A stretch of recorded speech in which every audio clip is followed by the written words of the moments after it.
As the night follows the day, it's Friday. That means it's Sports Bites here. And it also recently has met a visit with Mason Kern.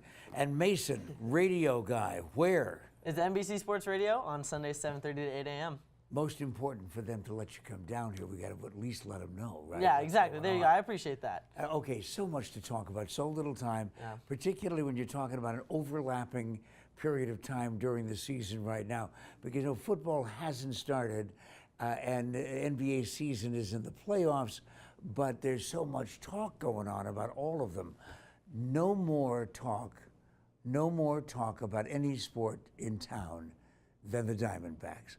What is it that happened from the last season and their playoff time? Yeah, I know. I mean, they look really good right now, off to a really hot start. They're 13-5, and really notably, I think they're 5-1 against the Dodgers, who were their conference rival kind of from last season, who I predicted would kind of give them some trouble at the beginning of this season. But they've done a really good job against this Dodger team. I think it has a lot to do with their bullpen and their pitching. They've done really well. I mean, in one of their most recent games against the Giants, Patrick Corbin almost threw a no-hitter. Yeah. I mean, he threw a complete game shutout.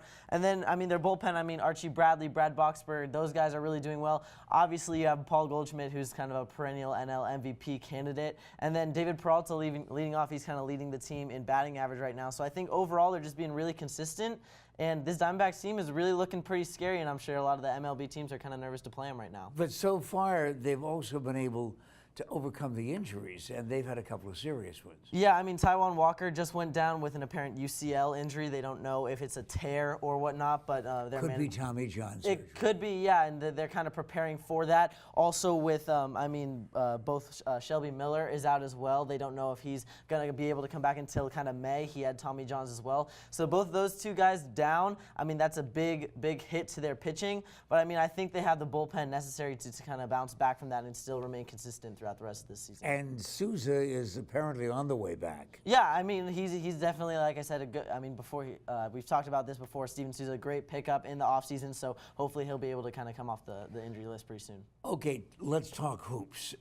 You got the combination of topics with the draft and also who the coach is going to be. Yeah. So why don't you clear that whole thing up? Yeah, I mean, the Suns obviously not the best team in the NBA at all this season. Actually, the worst team record-wise in the NBA this season. So, I mean, a lot needs to change within this organization. I think they'll probably have the #1 pick depending on how the lottery shakes out. Probably going to take either DeAndre Ayton from the University of Arizona or Luka Doncic from overseas.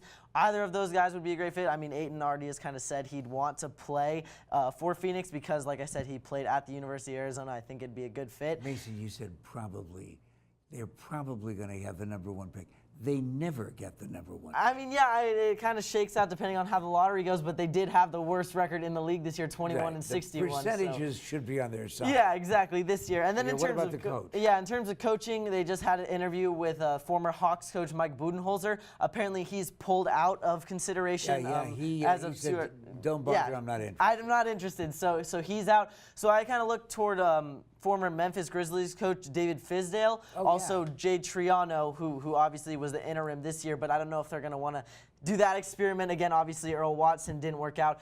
A name that not many people are talking about, though, is Jason Kidd from Milwaukee. I mean, obviously, he played for Phoenix at one point. He could be a guy that they might throw into the mix who could kind of motivate Devin Booker, train him up, and Jason Kidd might be a really good fit for this Suns organization. We got to talk Cardinals. Yeah. That draft is the most talkable thing probably in sports right now. Yeah, very much so. Who do you think that they're going to get, the Cardinals, in their number 15 position in the first round? I mean, given that they don't trade up or if they don't go down, if they stay at 15, I think there's two names really that people are talking about right now. Obviously, they did just get Sam Bradford on that one-year, $20 million contract, but offensive tackle Mike McGlinchey from Notre Dame, he's the non-quarterback option that I think a lot of people are kind of circling around right now. This week, Sports Illustrated, they said that's who. Yeah, Mike McGlinchey, so non-quarterback, I think him.